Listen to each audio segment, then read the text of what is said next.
Alrighty, so with this video, what I'd like to do is discuss the concept of what's called significant figures. Now, when you're doing science, you're making calculations and the like, you're measuring, you're making observations, it's important to keep track of what information you actually know from what you're guessing at. So, for instance, let's say we have an object, let's say it's a piece of paper, square piece of paper, and you want to know how big is this piece of paper. So you get a ruler. Here's your ruler here, and of course the ruler has the gradations on it. And so you would measure the width of this paper, and notice that, it may have, the ruler may have a certain amount of marks that let you get as accurate as you can based on the marks. So, for instance, maybe you could get to within 1/10 of a centimeter. But it doesn't make sense to use a ruler and say, oh, the width of this paper is 8.50000042 inches. I can't use a ruler and get this accurate. Maybe I could get that accurate, within 1/10 of an inch, or maybe within 100th of an inch or something. But certainly I can't use a ruler and know the exact measurement to precisely any amount of decimal places I want. And significant figures is all about understanding this, so that when you make your calculations and eventually you have to round your final answer to some final number, you don't use all these extra digits that you really don't know that accurately. You're just guessing, but there's only a certain amount you really do know. And that's what significant figures is all about. So the way we're going to handle it is, first of all, we need to know the rules. What makes something a significant digit or significant figure? They have this, sometimes you call it significant figures, sometimes significant digits. And it goes like this. Let's say we have a number, 453. I would say this has 3 significant digits.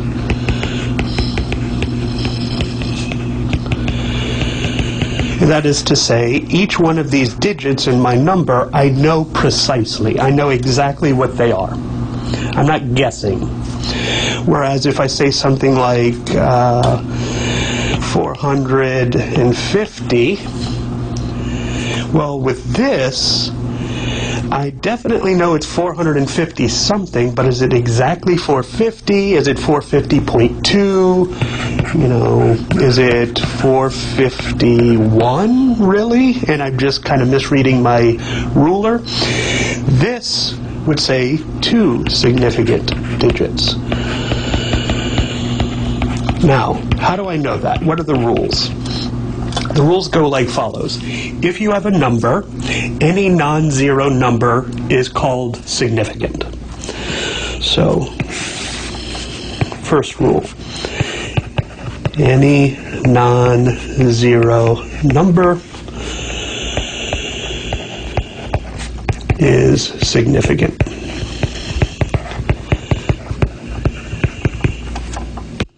So that's the first rule, and very easy. You have a number, any digit in your number which is not 0, they're always called significant. So if I have 1034.32, judging only from this rule, now I'm not giving you all the rules yet, so there are more rules, but judging just from this rule would say the 1, the 3, the 4, the 3, and the 2, they're all significant, definitely. Okay, so it doesn't matter if it comes after the decimal place, before the decimal place, any non-zero digit is significant. Well, obviously that leads us to, what if they're not non-zero? What if you have zeros in your number? So for instance, let's say we have the number 101. Well, this guy has 3 significant digits. But what about 0.012?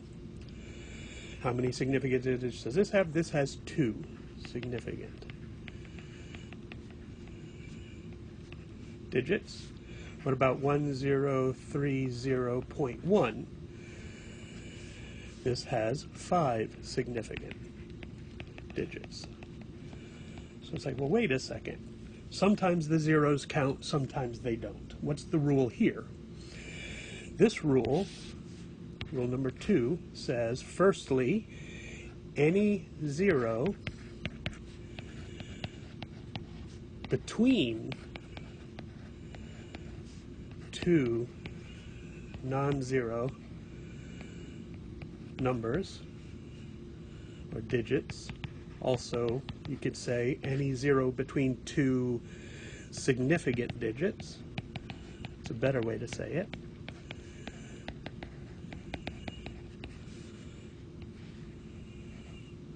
Any zero between two significant digits is significant. So that's why in 101, that has 3 significant digits. Of course, the 1 on the front, the 1 on the back, those are significant, and because there's a 0 between them, he's also significant. And then we look at the second number, 0.012. These zeros, notice, they're not between significant digits. They come before the significant digits. The 1 and the 2 are definitely significant from our first rule. So if you have a 0 that's not between two significant digits, they're just up in front of everything, they are not significant. The third number, notice, we've got the 1, the 3, and the 1. We know those are significant by the first rule. This first 0 is between the 1 and the 3, so he's significant, and this 0 is between the 3 and the 1, so he's significant. That's why there's 5 for him.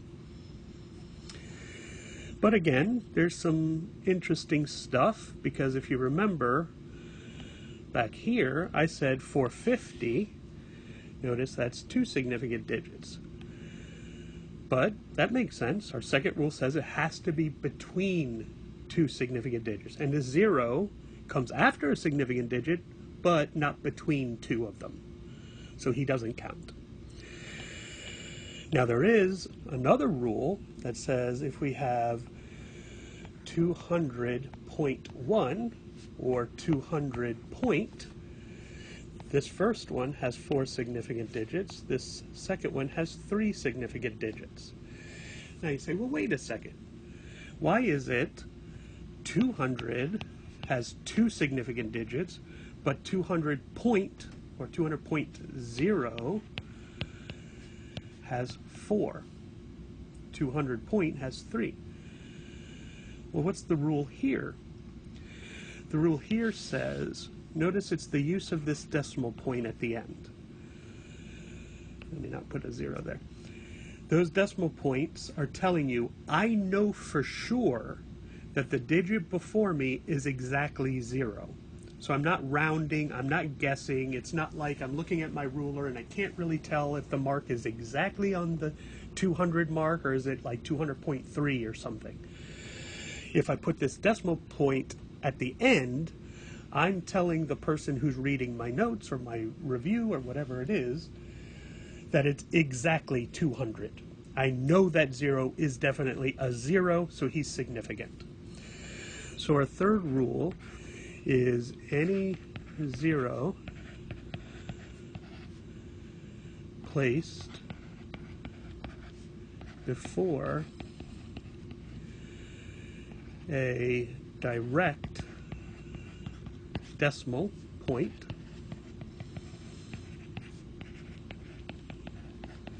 is significant. Now I say direct because you have to show it. 200, there's an implied decimal point at the end, of course. Every number has a decimal point at the end, but it's not directly shown. You don't have the decimal point written there, so he doesn't count. But if you write the decimal point, then you're saying, I know for sure those zeros in front of me definitely count. And then for this fourth one, notice, if you have a 0 after a decimal point, so I'm going to modify my rule a little bit and say any 0 after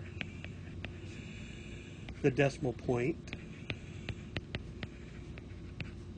if it's at the end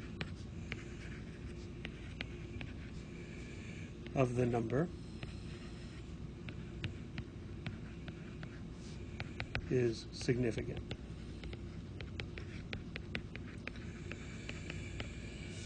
So that goes to this fourth number here, 200.0. Notice that the 0.0 thing applies this rule. There's a 0 after the decimal point, and it's the last number, so it's not like, 0.01.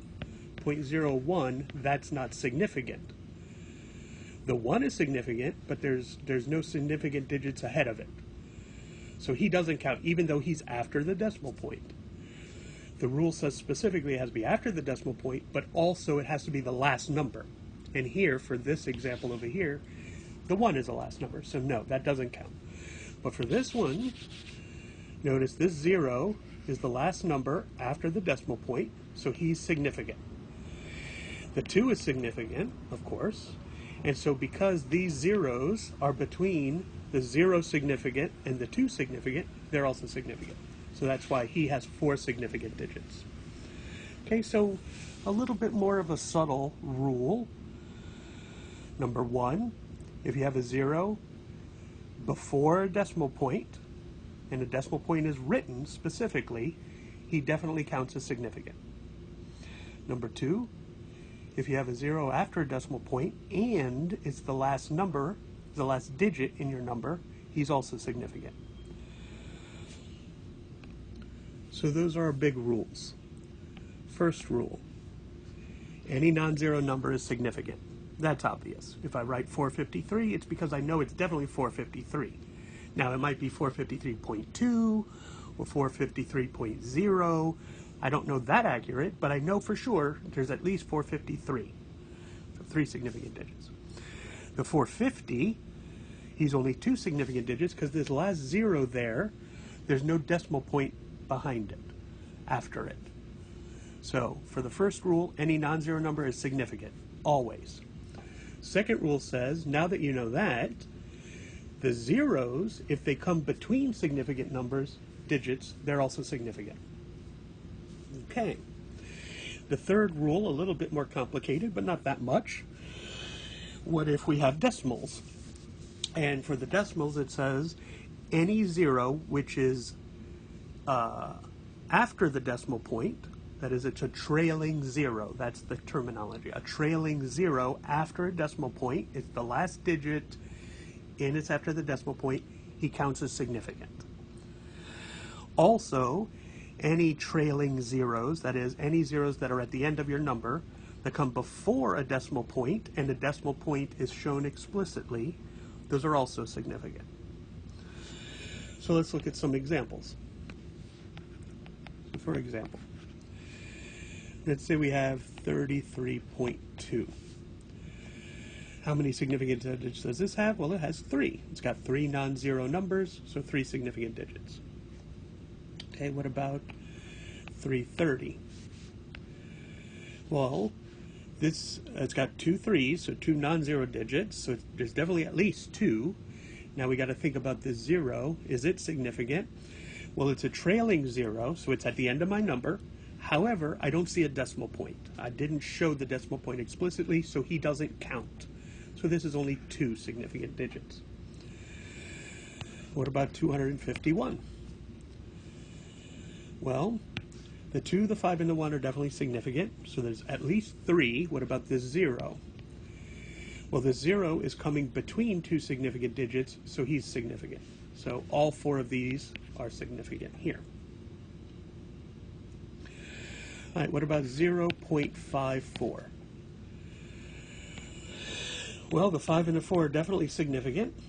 What about this 0 over here?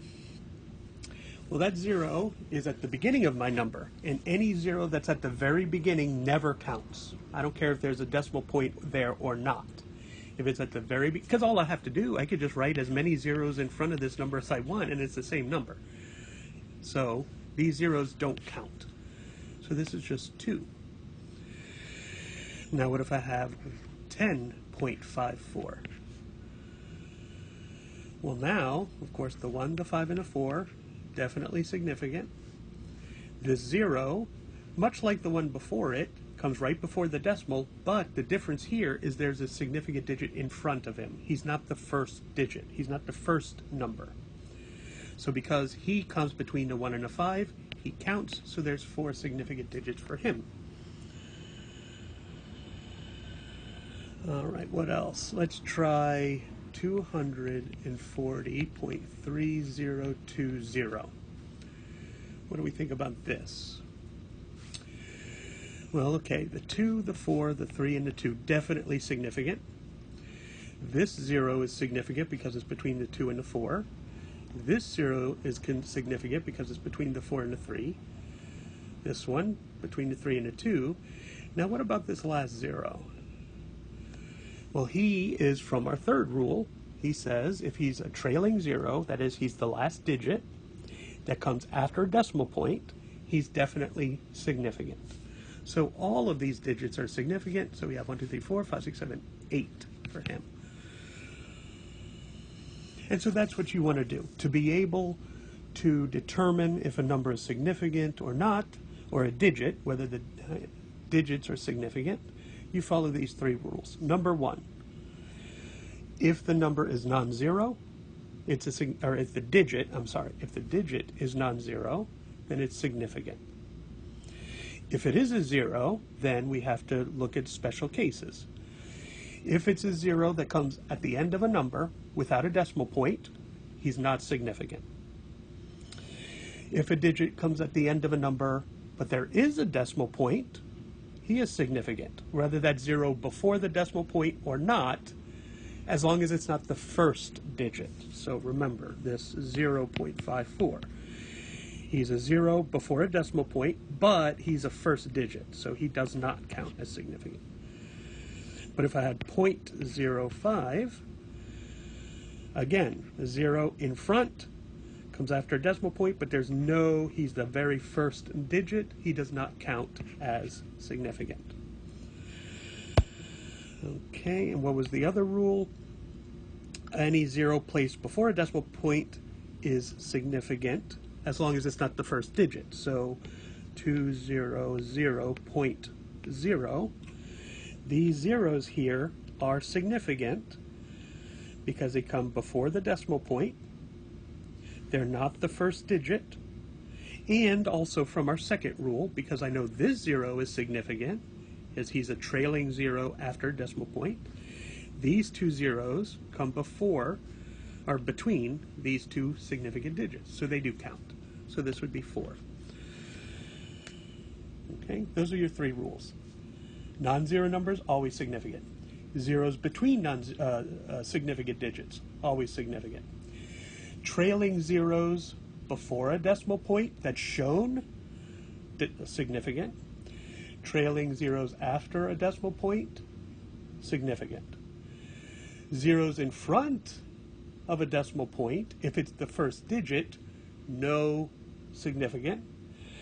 And zeros after a decimal point, like 0.03, if it's the first digit, there's no numbers in front here. I mean, you could call a 0 here a number, but then this 0 is not significant as well. They're not significant. If you know those 3 rules, those 3 major rules, then no matter what number you look at, you can always determine how many significant digits there are. Now, what we're going to do in the next video is we're going to say, okay, once we know the numbers we're using in whatever experiment or observation or calculation we make, how many significant digits there are, if we then want to operate on those numbers, so maybe we want to add 2 numbers together. Let's say I wanted to add 33.2, sorry, plus 421, let's say 0.05. When I add those 2 numbers together, the answer should have the right amount of significant digits. I can't just willy-nilly put as many decimal points or decimal places as I want because I'm not sure how accurate I am. But once I know how many significant digits there are in the numbers, there's a particular rule that says, well, if you're adding numbers, this is how many significant digits your answer should have, and if you're multiplying numbers, this is how many significant digits the answer should have. So our next video, that's what we'll discuss. How to determine, when I write the answer to some mathematical operation, how many decimal places, if I want to be accurate, I should write down. That is, how many significant digits my answer should have. So be on the lookout for that video, and I'll see you next time.